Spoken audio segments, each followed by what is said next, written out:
Good morning, church! Yan. Okay. Magandang umaga, ICOC Quezon City South Sector. At sa lahat po ng mga kapatid natin, mga kapamilya, mga kaibigan na kasama natin ngayong umaga dito sa Maple Leaf. At sa lahat po ng mga nanonood sa atin via Facebook Live, good morning po and thank you for joining us sa ating worship service. I saw some special friends na kasama natin ngayong umaga. Nakita ko si Ate Joyce, kasama natin ngayong umaga. Si Ate Joyce po ay originally from Quezon City region, so you'd like to give her a very special welcome. Welcome, Ate Joyce. Mahal na mahal ni Ate Joyce ang Quezon City region. So we really appreciate, I personally appreciate na nakita ko si Ate Joyce ngayong umaga. And joining us also this morning are si Kuya Jerome at si Ate Joyce from Valenzuela Church. So thank you for joining us this morning sa ating service sa Quezon City South Sector. Nakita ko na si Tita Dina joining us this morning. So, welcome po, Tita Dina. Thank you again for being here sa ating service this morning. What do you think? What do you think? Kasi parang walang pumapansin sa akin eh. So, talagang... wala po kasi masuot talaga this morning. Sabi ko makapagbarungan ng konti. But today po is our first Sunday service for the year 2025. So binabati ko po ang bawat isa ng Happy New Year o sa Tagalog po, maligayang bagong taon po sa inyong lahat. So Happy New Year Quezon City South Sector. At welcome rin pala po sa lahat ng mga nagbakasyon sa kanilang mga probinsya nitong nakaraang holidays. Welcome back po sa Quezon City. Kami po ni Jassy, we're supposed to go to Mindoro to pick up my parents para nakita ko pa si Ate Irma. Congrats pala kay Ate Irma na naging dating. Oo, Ate Irma, congrats. Thank you for being here. As I was saying, kami po ni Jassy, we're supposed to go to Mindoro to pick up my parents para mag-bakasyon sila dito sa Quezon City. But may mga konting errands lang yung parents ko. Tapos nakita ko sa news na sobrang dagsa nung tao sa SLEX at sa Batangas Pier. In fact, my high school classmate na umuwi siya na Mindoro galing sa Quezon City, 36 hours siyang pumila sa Batangas Pier. Sabi ko, wag na lang. Dito lang tayo sa Manila, babe, mag-spend ng Christmas and New Year. So, we spent our Christmas and New Year here dito sa Quezon City. And sulit naman po kasi kasama naman namin yung mga kapamilya ni Jassy during the holidays. And at the same time, nasulit rin naman kasi we're able to attend yung wedding ni Lauren at ni Eka last Friday. So, kami po ni Jassy pumunta ng Cavite para mangasalan. So, nangasalan po kami. Sulit po kasi mayroong beef stroganoff doon sa kanilang menu. So, sulit yung pagpunta namin ng Cavite last Friday. Anyway, nabanggit po kanina ni Correspondent Edmer sa announcement na yung announcements natin, reiterate ko lang po ulit, next week po our devotionals will be per ministry. So please take note po, per ministry po yung devo natin. And our service, regular pa rin tayo, dito pa rin tayo sa Sunday, 10 a.m. sa Maple Leaf Building. And also, ihabol ko na rin lang po, yung worship camp, it's not necessarily for the campus ministry only. It's for everyone na parte ng worship camp. So, supportan po natin ang mga worship ministry kasi medyo malaki-laki po atin kanilang bubunuin para sa kanilang registration fee. So let's support our worship team para maka-join sila sa worship camp. And also po, reminder for the family group leaders or FGLs ng Quezon City South, right after po our service, we'll have a short meeting and lunch together na rin po for the FGLs. So gather po tayo after our service for a short meeting and lunch together. Last week, last year and technically, we mentioned that the church will have a new theme for 2025. So from 2024 Transformed, this 2025, our new theme is Reach. Reach. Hindi si Kuya Ralph na mayaman. Reach. Abot, yan. Reach, yung abot, ganyan. Which is based on 2 Corinthians 4 verse 15 that says, "And as God's grace reaches more and more people, there will be great thanksgiving and God will receive more and more glory." Probably some of us may think na, okay, since reach yung theme natin for this year 2025, mukhang i-call higher tayong lahat in every lesson to reach out to more and more people. Mukhang dahil reach yung theme natin for 2025, mukhang i-intensify yung campaign natin to evangelize more and more people. Well, it's true that we need to be called higher to reach out to more and more people, or we need to be challenged more sa ating evangelism, this morning po, for our lesson, hindi muna yung pinakang focus natin. Instead, we will focus more on the first clause of the scripture that we have just read, which is about God's grace reaching more and more people. I think po, more than anything else, more than the Great Commission that was given to us in Matthew chapter 28, I think bilang mga Kristiyano, bilang mga disipulo, we need to be reminded na unang-una, it is God's desire for His words, for His love, and for His grace to reach more and more people. Na marami, balayo at malawak ang dapat maabot ng kanyang salita, pagmamahal at grasya. So ito po yung pag-uusapan natin ngayong umaga, and the title po of our lesson this morning is simply God's Heart for the Unreached. God's heart for the unreached. O ang puso ng Diyos para sa mga taong hindi naaabot pa ng kanyang salita. So bago tayo magpatuloy, let's go to God in a word of prayer. Let's pray. Panginoon, maraming salamat sa umagang ito. Maraming salamat sa panibagong taon na binigyan niyo po sa amin, Panginoon, para mag-worship, mag-fellowship sa bawat isa. Maraming salamat sa pamilya na binigyan niyo sa amin. Maraming salamat that we have this building, this location, Father God, that we could be able to have our service freely. Maraming salamat na mayroon kami relasyon sa inyo, Panginoon. Thank you for just being with us all throughout the year, Father God, and for the guidance that you will give us, Panginoon, sa buong taon ng 2025.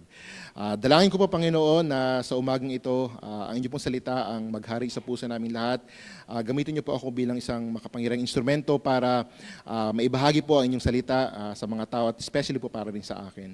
I just want to lift up a very special prayer for Von and for his family, that you keep on comforting him and the whole family, and also sa pamilya po ni na Kuya Aris at ni Ate Rhea Ortiz.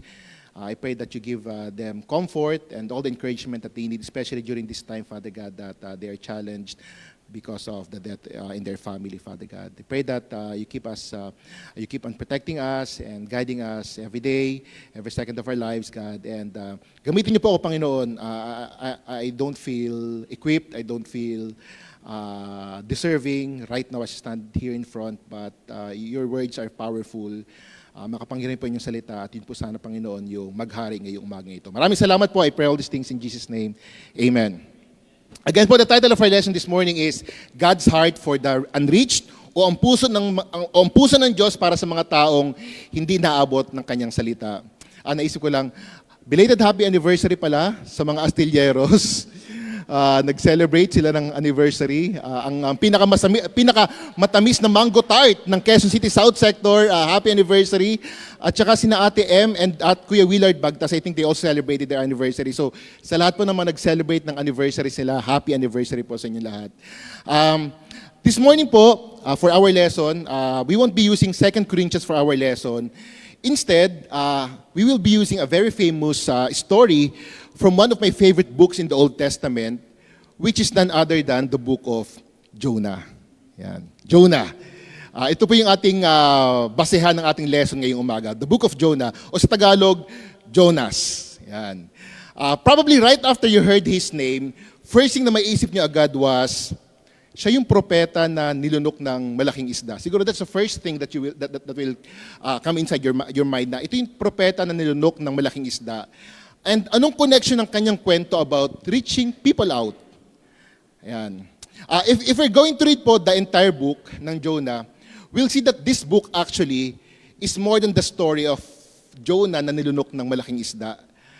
The book of Jonah is more than that, because the theme really of this book is about God's heart for those people who are unreached. O yung puso ng Diyos para sa mga taong hindi pa naabot ng kanyang salita. Ito po talaga ang tema ng libro ng Jonah. In fact, some scholars po call Jonah or the book of Jonah as the missionary book of the Old Testament. So parang grabe interesting na yung book pala of Jonah is the missionary book of the Old Testament, which I think saktong-sakto po sa theme natin for 2025 na reach. And so exciting pong pag-aralan yung librong ito ng Jonah, pero bago tayo mag-dive ng husto sa librong ito, kilalanin lang po muna natin kung sino talaga si Jonah or who is Jonah. Si Jonah po, his name in Hebrew means dove o kalapati. So yung translation daw ng pangalan ni Jonah sa Hebrew is kalapati or dove. At nabasa ko po sa isang commentary na in ancient Israel raw, doves were seen as foolish and silly birds. So ganun yung representation sa mga kalapati. They're silly, they're foolish birds. They do not have the same connotation ng kalapati ngayon na it symbolizes peace. At iba rin yung connotation during the time nung parang binaptize si Jesus na parang there seems like parang may dove na bumaba galing heaven. So iba yung connotation ng dove before sa ancient Israel na sabi, before, doves were seen as foolish and silly birds. In fact po, sabi sa Hosea 7 verse 11, Ephraim raw is like a dove, easily deceived and senseless. So that's how dove is being described in ancient Israel. Which I think represented Jonah very well. Kasi kung babasahin natin yung buong kwento, we'll see that Jonah was really deceived and senseless. So maraming mga character flaws na makikita tayo kay Jonah sa story na babasahin natin. In verse 1, sabi doon, ng chapter 1, the word of the Lord came to Jonah, son of Amittai, go to the great city of Nineveh and preach against it, because its wickedness has come up before me. But Jonah ran away from the Lord and headed for Tarshish. He went down to Joppa, where he found a ship bound for that port. After paying the fare, he went aboard and sailed for Tarshish to flee from the Lord. So tinawag si Jonah ni God to preach sa Nineveh.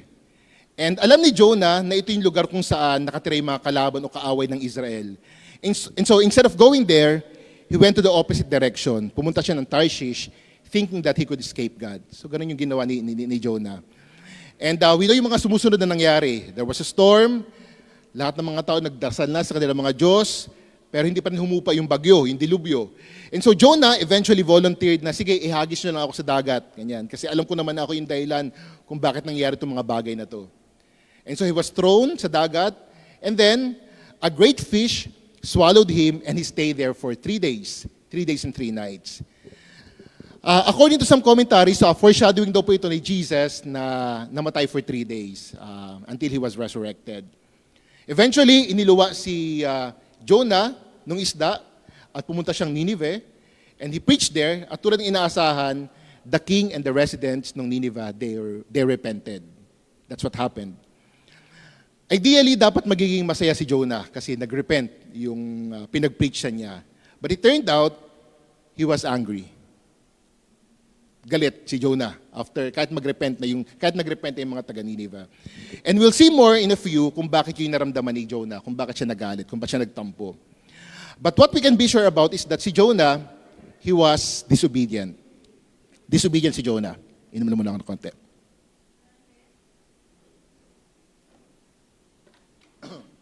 So si Jonah, he was disobedient. Sabi sa verse 3, Jonah ran away from the Lord. He ran away from the Lord. Bakit nga ba? Bakit tumakbo si Jonah away from the Lord? Instead of going to Nineveh, he went to Tarshish.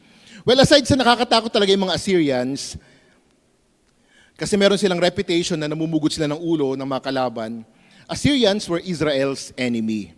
And alam ni Jonah na magre-repent talaga itong mga taong to kapag nag-preach siya doon. Alam ni Jonah na pag nag-preach siya doon, kayang baguhin na ganyan yung puso ng mga taong ito. And so, ayaw niyong pumunta doon. Bakit? Jonah doesn't want them to repent. He wanted them to be destroyed. Kasi nga, they're Israel's enemy. Isa yun sa reason kung bakit ayaw pumunta ni Jonah doon sa lugar na yun. Because Jonah wants these people to be destroyed. He wants them to suffer. He wanted them to die. Kaya nga, instead of going there, sa kabilang direksyon siya pumunta. And it's very interesting yung move na to ni Jonah kasi he could just say no. Pwede naman siya mag-say no eh. God, ayaw kong pumunta doon, ayaw ko sa kanila, I hate them, send someone else. He could do that. Pero nag-yes pa rin siya, pero susuwayin rin naman pala niya si God. When I was reading this story, naisip ko, feeling ko minsan para tayong si Jonah. May pinapagawa sa atin si God. Hindi naman tayo mag-no, kasi alam naman natin wala tayong laban kay God, pero sa huli, yung opposite pa rin yung gagawin natin. Parang may pinapagawa sa atin si God, but we won't really say no, pero we'll still do the opposite of the things that God wants us to do. Second character po na nakita ko kay Jonah was, si Jonah, he lacked mercy and forgiveness. What Jonah has in his heart is revenge, Bitterness, yun yung nasa puso ni Jonah. Sabi nga sa Jonah 4, verse 1 to 3, ito yung time na nagrepent na yung Assyrians. Sabi doon, but to Jonah, this seemed very wrong, and he became angry. He prayed to the Lord, isn't this what I said, Lord, when I was still at home? This is what I tried to forestall by fleeing to Tarshish. I know that you are a gracious and compassionate God, slow to anger and abounding in love, a God who relents from sending calamity. Now, Lord, take away my life, for it is better for me to die than to live. Again, nagrepent yung mga Assyrians. And kung iisipin, dapat si Jonah, he should be celebrating kasi nagrepent na yung pinag-preachan niya. I mean, kung ako yung dadalhin sa Nineveh, tapos nag-preach ako doon, tapos nagrepent sila, I would feel good about myself na parang grabe, ang galing ko pala talaga mag-preach. Naparepent ko yung buong nation na to. I would be honored. Feeling ko i-story ako ng ICOC Philippines. Kaya parang I would be, grabe na parepent ko yung buong nation na yun. Magiging masaya ako kung nasa kalagayan ni Jonah. Pero si Jonah, he was angry. Galit siya, he's frustrated. Jonah was angry because again, he detested, galit. Kinasusuklaman niya yung mga Ninevites. They were Israel's enemy. And Jonah did not share God's concern for them. Take note of this. Jonah did not share God's concern for them. Jonah wanted them to be destroyed. Yun yung gusto mangyari ni Jonah. And minsan naisip ko, we can also be like Jonah. We can also be unforgiving to people. We can also hold bitterness inside our hearts towards those people who offended us. Kasi offend talaga si Jonah sa mga taga-Ninevites. Minsan we can be like him. We can be offended to people. We can be unforgiving. For example, aalis-alis ng church, biglang magpaparestore. Ba't ganun siya? Sometimes you can also have that kind of heart. Or may ginawa siyang hindi maganda sa akin, why should I bring him to church? God's wrath, ikaw nang bahalang magiganti sa taong to. Because I am unforgiving. I hold bitterness inside my heart. So si Jonah, he lacked mercy and he was unforgiving. And I realized, minsan, ganun rin yung puso natin towards the people around us. But what else can we learn from this story that we have just read? So there are two more things that I got from the story. Una, I think God wants us to be merciful. I think one of the things na tinuturo ng Biblia sa atin dito is that God wants us to be merciful. God wants us to show mercy and forgiveness because for God, everyone is important and everyone is valuable in God's sight. Para kay Jonah, the Ninevites, the Assyrians, they were enemies. But for God, they are the people who needs His mercy and His grace. Sometimes yung mga labels na binibigay natin sa mga tao, may mga labels na binibigay sa mga tao eh. Si God, He don't do that. Regardless of who you are, regardless of your inclination, your desires, your political color, your gender identity, isa lang yung tingin ni God sa bawat isa. We are the people like Assyrians who need God's mercy and God's love. Gustong-gusto ko yung sinabi ni God kay Jonah nung nagreklamo siya. Sabi ni God sa Jonah 4 verse 11, should I not have compassion on Nineveh? Sa Tagalog, ako pa kaya ang hindi malulungkot sa kalagayan ng Nineveh? For God, He created everyone and He gave everyone value. And I think this is a great challenge for all of us Christians because sometimes, kahit tayo mga Kristiyano, we tend to choose people we want to give value. Minsan namimili tayo kung sino mga taong bibigyan natin ng value or halaga. We classify people according to sino mas deserve ng compassion ni God. We put people sa mga deserving ng compassion, ng love ni God, and we classify people also sa mga taong hindi deserve ng compassion tsaka love ni God. Those who feel threatened ng taong ito, we consider them as enemy, and we would never initiate to reach out to these people. Because we classify them as hindi sila deserve. When I was reading the story, naisip ko, kung tayo kaya si Jonah, if God will install si Ate Miriam to na, ibang Miriam to. Ibang Miriam to, okay. Jacob was a liar, Leah was unattractive, Joseph was abused, Moses was a stuttering criminal, Sarah was impatient, Gideon was insecure, Thomas doubted, Samson was promiscuous, Rahab was a prostitute, Jeremiah was depressed, David was an adulterer and murderer, Elijah was suicidal, Isaiah preached naked, Jonah ran from God, Naomi was a widow, Job went bankrupt, John the Baptist ate bugs, Peter denied Christ and had a temper. The disciples fell asleep while praying. Martha was a warrior. The Samaritan woman had was a multiple divorcee. Zacchaeus was greedy. Paul was overly zealous. Timothy was young and had an ulcer. Grabe, may ulcer pa siya, no? And Lazarus was dead. These are the people na ginagamit ni God for His purpose to reach out to people. Ito yung mga ginagamit ni God to reach out to people. Ikaw ba, kapatid? What is your flaw? What is your weakness? What are your character flaws?